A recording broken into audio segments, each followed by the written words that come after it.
Hello नमस्कार, जय हिंद, वंदे मातरम साथियों। मैं दिव्य रघुवंशी आप सभी लोगों का स्वागत करता हूं आज की इस वीडियो में। दोस्तों, वर्तमान में कुछ मुद्दे जो कि काफ़ी चर्चा में चल रहे हैं। वर्तमान में लोकसभा 2024 का चुनाव भी चल रहा है और चुनाव से संबंधित ही कुछ मुद्दे हैं जो कि अत्यधिक चर्चा में चल रहे हैं। कुछ तथाकथित यूट्यूबर जो कि देश से बाहर बाहर रह रहे हैं, वो बार बार सरकार पर, केंद्र सरकार पर ये आरोप लगा रहे हैं कि वो तानाशाह की भांति कार्य कर रहे हैं, देश में तानाशाही चल रही है। तो क्या दुनिया के जो सबसे बड़े लोकतांत्रिक देश भारत में लोकतंत्र सुरक्षित है या वास्तव में देश में तानाशाही चल रही है? इसी विषय पर चर्चा करेंगे आज की इस वीडियो में। विस्तार से चर्चा करेंगे, तथ्यों के साथ चर्चा करेंगे। निर्णय आपको लेना है कि देश में तानाशाही चल रही है या लोकतंत्र सुरक्षित है। वीडियो को शुरू करने से पहले आप सभी लोगों से एक छोटा सा निवेदन है, चैनल पर नए हैं तो चैनल को सब्सक्राइब कर लीजिए, वीडियो को शेयर कर दीजिए। देखिए, ये कोई स्पॉन्सर्ड वीडियो नहीं है, मैं किसी पार्टी से संबंधित नहीं हूँ, किसी व्यक्ति से संबंधित नहीं हूँ। मैं केवल राष्ट्र की बात करता हूँ और राष्ट्र की बात के तहत ही आज मैं आपके लिए ये वीडियो लेकर आया हूँ, जिसमें तथ्य कई सारे सम्मिलित हैं और इन तथ्यों के माध्यम से ही मैं निर्णय लेने में सक्षम हो पाया हूँ कि देश में तानाशाही चल रही है या लोकतंत्र सुरक्षित है। निर्णय आपको भी लेना है इन तथ्यों के माध्यम से। आप अपना निर्णय कमेंट बॉक्स में अवश्य बताइए। तो आइए आज तथ्यों को शुरू करते हैं। सबसे पहला जो तथ्य है, केंद्र सरकार की जो मोदी सरकार है उसके उसके अगर प्रमुख कार्यों की बात करें तो उसमें जो प्रमुख कार्य है वो है नोटबंदी। इससे पहले आप लोगों को बता दें कि तानाशाह का तात्पर्य क्या होता है। कुछ लोग कह रहे हैं कि देश में तानाशाही चल रही है, डिक्टेटरशिप चल रही है, तो तानाशाह का मतलब क्या होता है? तानाशाह का मतलब होता है एक ऐसा शख्स जो केवल अपने हितों को साधे, अर्थात वो जनता के लिए कार्य ना करे, जनता के लिए ना कोई योजना बनाए, उसको जनता के हितों से कोई तात्पर्य नहीं है, वो स्वयं के हितों को ही साधेगा। तो क्या वास्तव में ऐसा है? अगर ऐसा है तो देश में तानाशाही चल रही है, अगर ऐसा नहीं है तो देश में लोकतंत्र सुरक्षित है। तो दोस्तों, बात करेंगे इन्हीं तथ्यों पर। सबसे पहला जो तथ्य है वो है नोटबंदी। देखिए, पीएम मोदी ने 8 नवंबर 2016 को देश में नोटबंदी का ऐलान किया। उन्होंने घोषणा की कि अब 500 और 1000 के जो नोट हैं ये लीगल टेंडर मनी नहीं होंगे। प्रधानमंत्री ने यह फैसला मुख्य रूप से काले धन पर अंकुश लगाने के लिए किया। देखिए, 8 नवंबर 2016 को प्रधानमंत्री जी ने ये फैसला किया कि आज से 500 और 1000 के नोट लीगल टेंडर मनी नहीं होंगे। लीगल टेंडर मनी का मतलब होता है कि जो नोट प्रचलन में होते हैं, अर्थात 8 नवंबर 2016 के बाद 500 और 1000 के जो नोट हैं ये लीगल टेंडर मनी नहीं रह जाएंगे, अर्थात प्रचलन में नहीं रहेंगे। तो इससे आम जन को फायदा क्या हुआ? अगर ये तानाशाही है तो इससे, तानाशाही से तो तात्पर्य है कि इससे सरकार को ये फैसला लेना ही नहीं चाहिए था।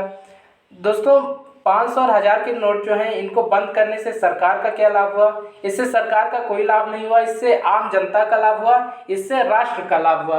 राष्ट्र का लाभ हुआ कि राष्ट्र में या देश में जो काला धन व्याप्त हो रहा था तेजी से, उस पर अंकुश लगा, आम जन के पास संपत्ति बढ़ी और इसी के माध्यम से लोगों ने अब बैंकों में अपना खाता भी खुलवाया था। तो नोटबंदी के माध्यम से देश में बहुत सारी अराजनैतिक गतिविधियां जो थी, या यूँ कहें कि जो फंडिंग हो रही थी कुछ टेररिस्ट को, वो भी इसके माध्यम से बंद हो गई थी। तो पहला तथ्य था नोटबंदी। अगला तथ्य जो है साथियों वो है जीएसटी। जीएसटी की अगर बात करें साथियों तो मोदी सरकार ने 1 जुलाई 2017 को देश में गुड्स एंड सर्विस टैक्स यानी जीएसटी को लागू किया। जीएसटी एक अप्रत्यक्ष कर है। माल और सेवा कर अधिनियम 29 मार्च 2017 को संसद में पारित किया गया। जीएसटी का मुख्य उद्देश्य देश में एक टैक्स सिस्टम लागू करना है। एक टैक्स सिस्टम से क्या होगा? एक टैक्स सिस्टम से ये होगा कि देश में जो राजस्व कर है वो घटेगा, देश की संपत्ति है वो बढ़ेगी और इससे समय की भी बचत होगी। तो जीएसटी की भी जो फायदे हैं वो सभी जनता के लिए ही हैं। इसमें सरकार का कोई मुख्य रूप से फायदा नहीं दिखता है, इसमें केवल देश का फायदा है और इसमें आम जनता का फायदा मुख्य रूप से सम्मिलित दिखता है। अगले तथ्य की अगर बात करें साथियों तो अगला तथ्य है 3 तलाक। 3 तलाक की अगर बात करें साथियों तो 3 तलाक कानून जो है इसको सरकार ने लागू किया। देखिए, अगर देश में तानाशाही चल रही है तो सरकार को 3 तलाक लागू करने से या 3 तलाक से संबंधित मुद्दों पर चर्चा करने की कोई आवश्यकता नहीं थी। वो जैसा चाहे वैसा कर सकती थी, परंतु संसद में या सदन में बाकायदा प्रस्ताव लाकर 3 तलाक पर कानून बनाया गया। मोदी सरकार 2.0 के सबसे अहम फैसलों में 3 तलाक को आपराधिक कृत्य घोषित किया गया। 3 तलाक जो है इसे एक अप्राकृतिक या आपराधिक कृत्य जो है घोषित किया गया। संसद में 3 तलाक विधेयक को पारित करवाकर सरकार ने 3 तलाक की शिकार महिलाओं को बड़ी राहत दी। 3 तलाक पर कानून मुस्लिम महिलाओं के लिए एक वरदान के रूप में साबित हुआ। जो लोग ये भी कह रहे हैं कि वर्तमान सरकार जो है ये हिंदू मुस्लिम कर रही है, उनके लिए ये तथ्य महत्वपूर्ण है। वो 3 तलाक के बारे में अवश्य देखें। इसके 3 तलाक के कुछ अन्य तथ्यों की अगर बात करें तो 3 तलाक को मुस्लिम महिला विवाहों पर अधिकारों का संरक्षण अधिनियम 2019 कहा जाता है। 3 तलाक विधेयक को 1 अगस्त 2019 को संसद में पारित कराया गया। ये प्रश्न परीक्षा में भी पूछा जा सकता है कि 3 तलाक विधेयक संसद में कब पारित हुआ। 1 अगस्त 2019 को संसद में 3 तलाक विधेयक पारित हुआ। 3 तलाक को तलाक़े बिद्दत भी कहा जाता है। इसमें मुस्लिम पुरुष अपनी बीवी को 3 बार तलाक बोलकर तलाक दे सकता था। उसको तलाक देने की वजह भी नहीं बतानी पड़ती थी, परंतु वर्तमान में ऐसा नहीं है। अब इस पर कानून बन गया है। 3 तलाक कानून को लागू करने का उद्देश्य मुस्लिम महिलाओं को सशक्त बनाने और इस प्रथा पर रोक लगाना है। कोई भी मुस्लिम पुरुष जो था वो 3 बार कह देता था तलाक तलाक तलाक, तो और इसके लिए उसको वजह भी नहीं बतानी पड़ती थी कि किस वजह से वो तलाक ले रहा है, और तलाक हो जाता था। परंतु 3 तलाक जो कानून है, इस पर जब कानून बनाया गया तो इसके बाद ये प्रथा पूर्ण रूप से बंद हो गई और इससे मुस्लिम महिलाओं को भी सशक्तिकरण प्राप्त हुआ है। अगले तथ्य की बात करें साथियों तो अगला तथ्य है सर्जिकल स्ट्राइक। सबसे महत्वपूर्ण कार्यों में अगर देखें मोदी सरकार के, तो इसमें सबसे महत्वपूर्ण कार्य दिखाई देता है सर्जिकल स्ट्राइक। सर्जिकल स्ट्राइक की अगर बात करें साथियों तो पीएम मोदी के सबसे बड़े फैसलों में सर्जिकल स्ट्राइक को शामिल करना जरूरी है। भारत सरकार ने 29 सितंबर 2016 को घोषणा की कि उसने पीओके में नियंत्रण रेखा के पार सर्जिकल स्ट्राइक कर आतंकवादी लॉन्च पैड को नष्ट कर दिया है और बड़ी संख्या में आतंकवादी मारे गए हैं। भारत ने उरी हमले का बदला लेने के लिए सर्जिकल स्ट्राइक की थी। उरी हमले में 18 जवान शहीद हो गए थे। सर्जिकल स्ट्राइक को उरी हमले के 18 दिन के अंदर अंजाम दिया गया। अब देश के भीतर ही कुछ नेता हैं विपक्षी दल के जो ये कह रहे हैं कि सर्जिकल स्ट्राइक एक फेक स्ट्राइक थी। हालांकि उनकी बातों में वजन नहीं दिखता है, इसके प्रमाण भी सेना ने दिए हैं। तो सर्जिकल स्ट्राइक जो थी ये पीएम मोदी या केंद्र सरकार के महत्वपूर्ण कार्यों का एक हिस्सा थी। इसमें सेना को अत्यधिक प्रोत्साहन, इस सरकार में सेना को अत्यधिक प्रोत्साहन मिला है और 18 जो जवान शहीद हो गए थे उन सभी जवानों के बलिदानों का बदला लेने के लिए 10 दिनों के भीतर ही, मात्र 10 दिनों के भीतर ही सर्जिकल स्ट्राइक कर दी गई थी।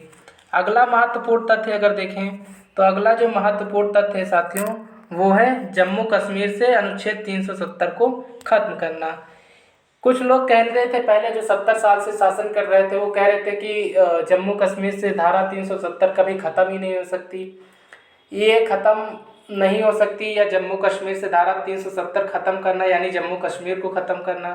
तो वर्तमान सरकार ने, गृह मंत्री अमित शाह ने जम्मू कश्मीर से अनुच्छेद 370 को ख़त्म कर दिया। मोदी सरकार के सबसे बड़े फैसलों में जम्मू कश्मीर से अनुच्छेद 370 को ख़त्म करना है। अनुच्छेद 370 को खत्म करने के साथ ही सरकार ने जम्मू कश्मीर का राज्य का दर्जा समाप्त कर दिया और उसे केंद्र शासित प्रदेश बना दिया। इसके अलावा लद्दाख भी एक केंद्र शासित प्रदेश बनाया गया। अनुच्छेद 370 के तहत जम्मू कश्मीर को विशेष अधिकार प्राप्त थे। संसद भी रक्षा, विदेश और संचार मामलों के अलावा राज्य के लिए कोई कानून नहीं बना सकती थी। पहले ये था कि जब 370 जम्मू कश्मीर में लागू थी तो संसद जो थी, जो देश की संसद है, वो रक्षा, विदेश और संचार मामलों के अतिरिक्त राज्य के लिए कोई कानून नहीं बना सकती थी। परंतु 370 हटने के बाद सभी विषयों पर संसद कानून बना सकती है। किसी भी कानून को लागू करने के लिए उसे राज्य का अनुमोदन हासिल करना पड़ता था। ये सभी 370 के पहले की बातें हैं।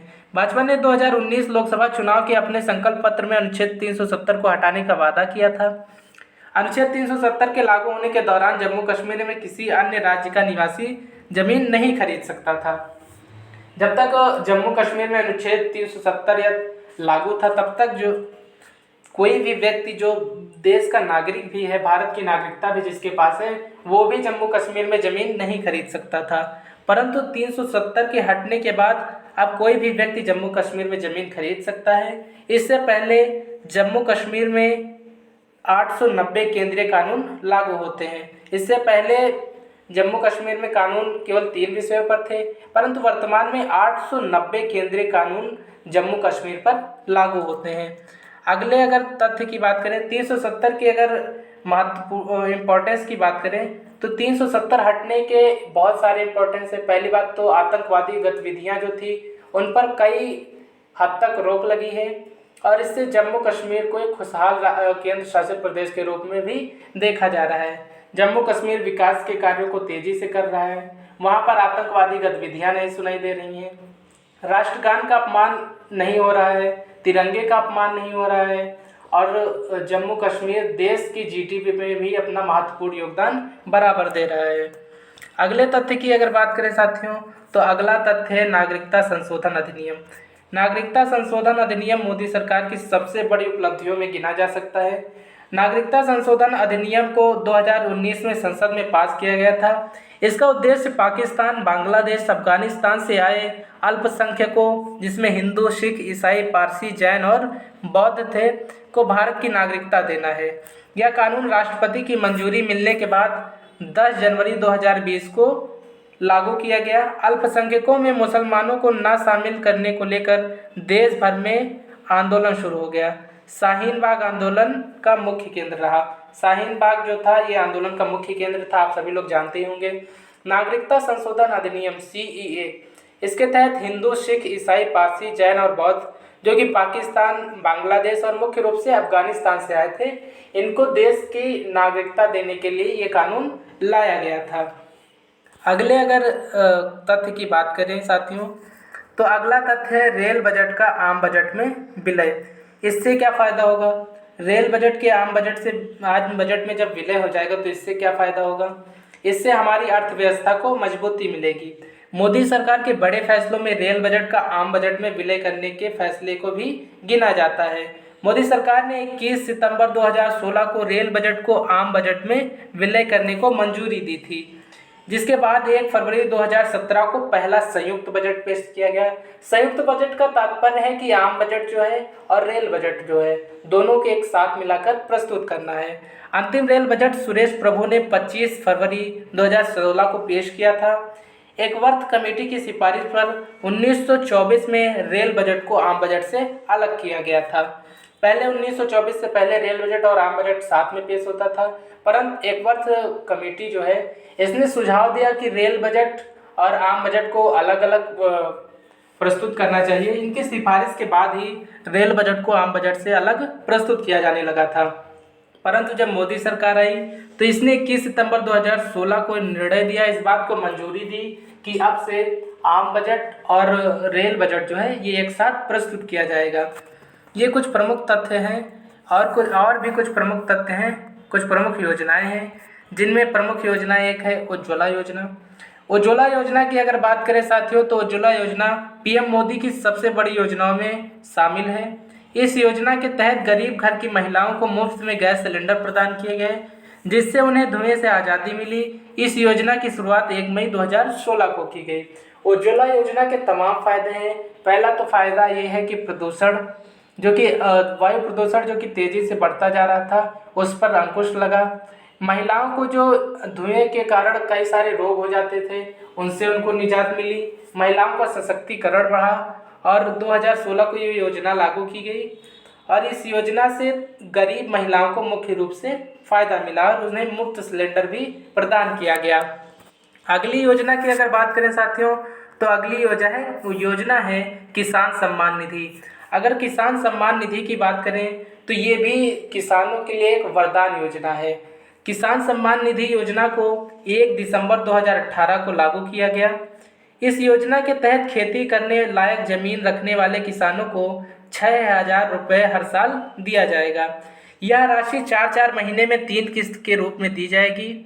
इस योजना का उद्देश्य किसानों को वित्तीय जरूरतों को पूरा करना है। यह योजना किसानों के लिए वरदान साबित हो रही है। देखिए, पहले कभी कभी ये हो जाता था कि किसान की फसल अगर बर्बाद हो जाती थी तो उसके पास पैसे नहीं रहते थे कि वह अन्य फसल के लिए बीज ले सके, परंतु वर्तमान सरकार ने किसान सम्मान निधि योजना के तहत प्रत्येक किसान जिसके पास खेती करने लायक जमीन है उसको प्रति वर्ष 6-6 हज़ार रुपये देने का ऐलान किया है, जो कि किसानों के लिए एक महत्वपूर्ण योजना साबित हो सकती है। अगले तथ्य की अगर बात करें साथियों, अगला तथ्य है आयुष्मान भारत योजना। बहुत महत्वपूर्ण योजना है साथियों।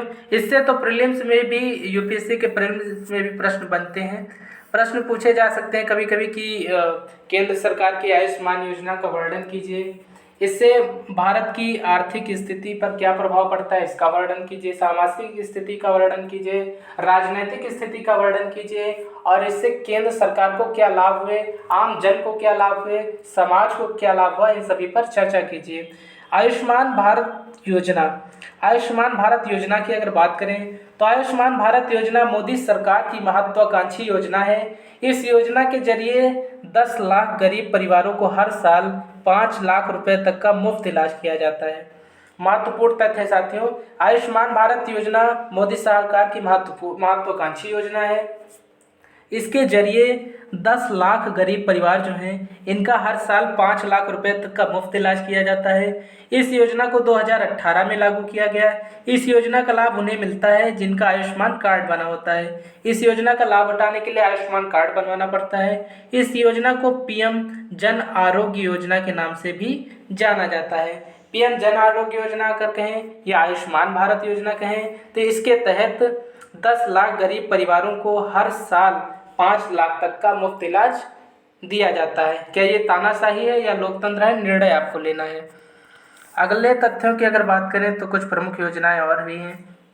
इनमें प्रमुख योजना है मोदी सरकार की जनधन योजना, जिसके तहत हर व्यक्ति के पास या हर परिवार में बैंक खाता उपलब्ध हो गया। पीएम गरीब कल्याण योजना, पीएम आवास योजना का भी महत्व अपने आप में बहुत अधिक है। हर घर जल योजना, digital India, smart city, Namami Gange, प्रधानमंत्री ने स्वच्छ भारत मिशन, आत्मनिर्भर भारत मिशन, गरीबों को फ्री राशन, इसके अलावा उन्होंने वंदे भारत ट्रेन और नए संसद भवन जैसे अन्य कार्य किए हैं। ये कुछ महत्वपूर्ण योजनाएं हैं, एक बार फिर से दोहरा लेते हैं। जनधन योजना हो, पीएम गरीब कल्याण योजना हो, पीएम आवास योजना हो, हर घर जल योजना हो, digital India, smart city, Namami Gange, स्वच्छ भारत मिशन, आत्मनिर्भर भारत, वंदे भारत ट्रेन, नया संसद भवन। इसके अतिरिक्त भी कई सारी योजनाएं हैं जो मोदी सरकार जी द्वारा लागू की गई, जो कि आम जन के लिए है, वो स्वयं उनके लिए नहीं है, ये सभी आम जनों के लिए है। तो क्या ये तानाशाही है या लोकतंत्र है, निर्णय आपको स्वयं को लेना है। कुछ और भी तथ्य हैं, उनको भी देख लेते हैं चलते चलते। 2014 के बाद की अगर बात करें, जब से सरकार बनी केंद्र में सर मोदी की, तब से अगर बात करें तो 7 नए आईआईटी बने हैं, 16 नए आईआईटी बने हैं, 7 नए आईआईएम बने हैं और 15 नए एम्स बने हैं। 390 विश्वविद्यालयों को बनाया गया है। ये कुछ प्रमुख आंकड़े हैं जो 2014 के बाद केंद्र सरकार द्वारा किए गए कार्यों की लिस्ट, किए गए कार्यों को बताते हैं। अगले कुछ तथ्य की अगर बात करें तो ये कुछ महत्वपूर्ण तथ्य हैं। इसके अतिरिक्त अमृत भारत स्टेशन योजना के तहत 508 स्टेशनों का पुनर्विकास किया जा रहा है। भारत तीसरी सबसे बड़ी अर्थव्यवस्था बनने जा रही है, वर्तमान में 5वीं सबसे बड़ी अर्थव्यवस्था है और कुछ ही सालों में या यूँ कहें तो 2025 तक भारत 195 देशों में या लगभग 200 देशों में तीसरी सबसे बड़ी अर्थव्यवस्था बनने जा रही है। अंतर्राष्ट्रीय स्तर पर भारत की मजबूत पकड़, अंतर्राष्ट्रीय स्तर पर भारत की जो पकड़ है वर्तमान में बहुत अधिक मजबूत है। और ग्लोबल लीडर्स की अगर बात करें, G20 समिट की अगर बात करें तो इन सभी में मोदी की भूमिका आप सभी लोग जानते हैं, करंट अफेयर्स पढ़ते होंगे।